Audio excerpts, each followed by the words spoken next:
Everyone knows Starbucks. It's the world's biggest coffee chain, with over 40,000 stores spread across more than 80 countries. But have you ever stopped to wonder, why is Starbucks called Starbucks? Was it named after the founder, a famous coffee farmer?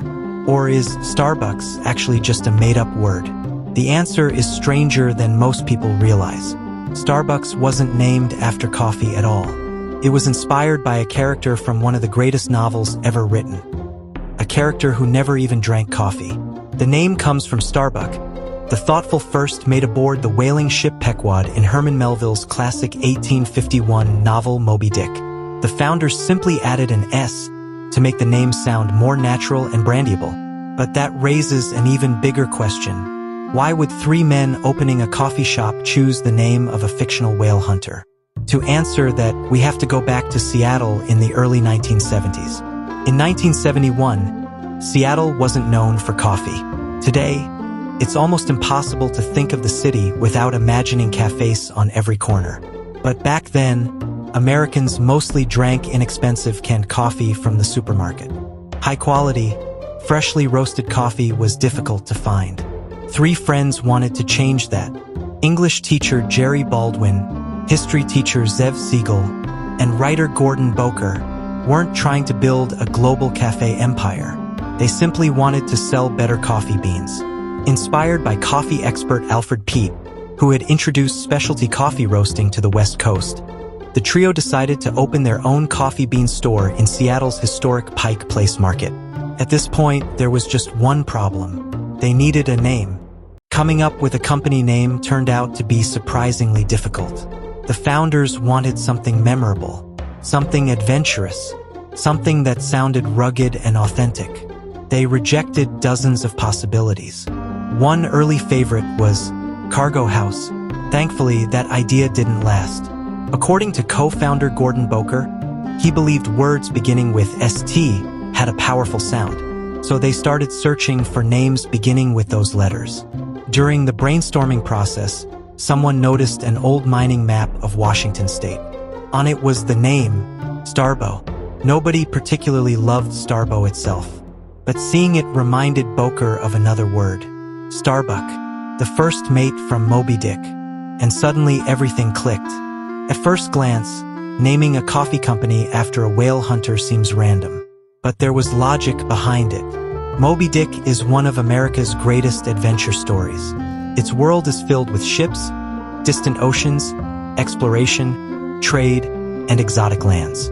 Back in the 1700s and 1800s, coffee arrived in America aboard trading ships. The founders wanted customers to imagine coffee traveling across oceans from faraway countries.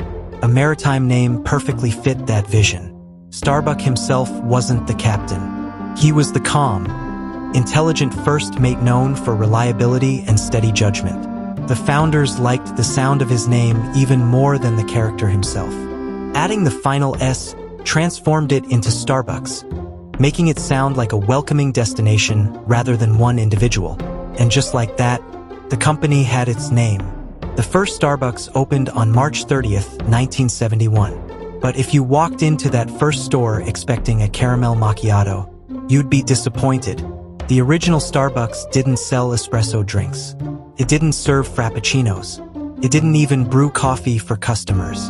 Instead, it sold whole coffee beans, tea, spices, and coffee-making equipment.